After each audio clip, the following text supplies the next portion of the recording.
van die dinge wat ek groot respek het vir predikante, en dit is dat hulle elke Sondag op die preekstoel staan, en dan moet hulle vir die mense boodskap bring.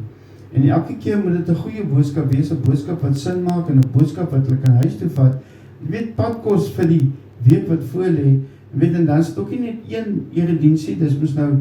ek dink nie dat dit wil gebeur, maar is nou nie eintlik meer aandienste is in sommige plekke, vind dit nie meer plaas nie, maar in my kinderdae was dit oggenddiens, en dis aanddiens, daar was party Sondag, maar dan nog bidhuur ook gewees, en dan was daar Woensdag bidhuur, en dan is daar nou vir die allerhande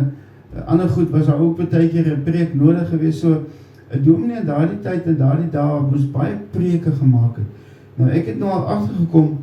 dis baie moeilik om 'n preek te maak. Kyk, om elke keer vir die mense iets te sê wat die moeite werd is, of wat die mense kan saamvat huis toe, of wat hulle kan opbeer, of hulle iets beteken, is nie 'n maklike ding nie. En die grootste probleem is om onderwerpe te kry om oor te preek. So, en dit is wat nou eintlik wil ek amper sê met die dominee gebeur het. En my pa het die storie self vertel van die dominee wat nou dit oorgekom het. Maar hy het elke keer het sy bes gedoen en hy het 'n goeie preek gelewer. Maar soos jy nou weet, in elke gemeente is daar 'n oom. Nou kon ons sê sommer dis oom Koos. Oom Koos het altyd baie aandagtig na die dominee se preke geluister. Dan sou hy selfs notas maak, jy weet, terwyl die dominee nou preek en so. En dan as hy nou erediens nou verby is, dan sou hy nou altyd na dominee toe gegaan het, en dan sou hy nou eers die preek met dominee bespreek het. So hy het sommer daar buite die konsistorie gestaan en wag dat die kerkraad nou moet afsluit, en dan as die kerkraad nou klaar is, dan almal nou huis toe gaan, of sonnaarskool toe, of waarheen hulle op pad is, dan het die oom nou daar gestaan, hy het vir dominee gewag, en dan het hy nou vir dominee gepraat, en dan het hy nou vir dominee gesê oor die preek. Maar normaalweg was hy nie eintlik iemand wat vreeslik altyd tevrede met die preke was. En daar was maar altyd 'n preek gewees wat hy nie tevrede was, of 'n deel van die preek wat hy nie van gehou het nie. En so die dominee altyd vir die oom altyd om Koos altyd vir die dominee sê, met dominee, mens moet so maak, jy moet so preek, ensovoorts. En so gebeur het nou een keer, dat die dominee moet nou dringende sake, moes hy toe nou die naweek gaan doen, en hy kon nie Sondag preek, en is toe dat hy besluit, maar Koos praat nou al so baie, dat hy wil graag preek, en hy het so baie wat hy oor wil preek, en dat hy nogal so geleentheid sal vat, as hy 'n geleentheid sal kry. En my pa dink toe nou sommer, hy praat daar met die dagbestuur van die kerk, hulle sê, ja nee, praat maar met hom Koos, en hoor wat sê hy, en so praat hy toe met hom Koos, of hom Koos nou nie nou die Sondag vir hom sal instaan, in die eredienst, terwyl hy dan nou uithuisig is nie. Nou, om nodeloos om te sê, om Koos was verskriklik opgewonde, dat dominee nou vir hom gevra het, om nou te kom preek. En hy was sommer reg gewees, want sy preek was eintlik al klaar voorberei. Hy het alles wat hy op die hart het, hy nou al daar neergestippel, hy was reg vir die erediens, en om dan nou te preek, en dan dat die mense nou kan sien, hoe mense nou moet preek, en hoe 'n preek moet klink, en wat 'n mens alles moet sê in 'n preek, en so het hy aangegaan. Nou ja, so die tyd toe nou nader gekom, en soos die dag vir dag nader kom, het om Koos toe nou baie al opgewonde, en hy het vir die mense gesê, jong, ek preek Sondag, jy moet Sondag in die kerk wees, en jy moet seker maak, jy het 'n goeie sitplek, en dat jy vir my mooi kan hoor, ek preek Sondag, ek het baie goed op die hart, en so gebeur het toe, dat Sondag toe nou uiteindelik aanbreek, en om Koos is daar in die konsistorie, en hulle daar vir hom sterkte toegewens, en soos om Koos toe nou op die preek sal, maar ek sal vir jou sê, daai kerk is gepak, want dit is nou die eerste keer in 'n baie lang tyd, wat iemand anders nou gaan preek, en om Koos, hy klim op daar, sommer op podium daarvoor,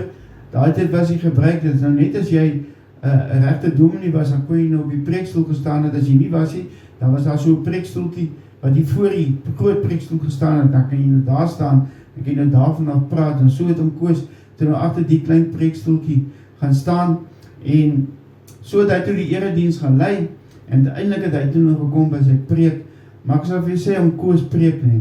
maar die mense staan verstom soos om Koos, hy preek, jong, hy preek mooi, en hy sê die regte goed, en hy bemoedig die mense, hy vertel vir hulle die waarheid, en hy sê vir hulle wat hulle moet doen, en hy sê vir hulle wat is reg, en hy sê vir hulle wat is verkeerd, en om Koos praat, man, hy praat, baie keer, het klink het te weet of hy spoeg, so praat om Koos, maar Koos is opgewonde. Hy het baie om te sê, en hy sê sy ding, hy preek daai oggend lank, maar die mense gee nie om nie, want Koos preek mooi, en Koos preek reg, en hulle luister wat hy sê, alles wat hy sê maak vir hulle sin, en uiteindelik natuurlik toe die preek nou klaar is, en Koos sê amen, toe is daar so doodse stilte, en ja, toe gee Koos nou maar, die mense so half verras, en verstom, en aangenaam, en bly oor waardering vir die mooi preek wat Koos nou gelewer het,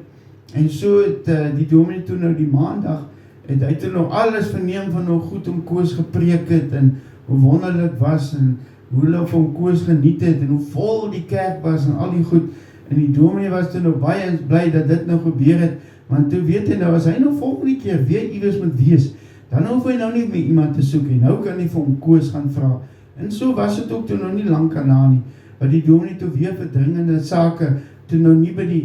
in die erediens kan wees om te preek, en hy vraag vir Koos, ek moet nou Sondag, moet ek nou weer iewers wees, en hy sê ook waar hy moet wees, sal Koos weer vir my instaan, sal Koos weer preek, om het laat so mooi gepreek, en die mense het met soveel lof gepraat, en dit so geniet om na oom te luister, en ek sal baie bly wees, as oom weer vir my instaan, en dis toe Koos so vir die dominee kyk, hy sê, dominee, hoe kan ek nou weer gaan preek?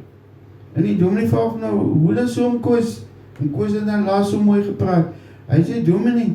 ek het dan nou alles gesê wat ek wou gesê. Ek het niks meer om te sê nie. So ek kan nie Sondag gaan preek nie. Nou ja, so het die dominee toe nou al op die manier so 'n bietjie revenge gekry. Toe die oom Koos agtergekom, is dit nie so maklik om elke Sondag 'n goeie preek te hê nie. Dit is nie so maklik om weer 'n nuwe preek te hê, 'n nuwe onderwerpe ensovoorts. En dit was blykbaar ook die laaste keer wat Koos geklaar dat die dominee nie goed genoeg preek nie. En Koos het ook sy les geleer. En daarvan ook die dominee se preke meer waardeer en met meer lof gepraat. Nou ja.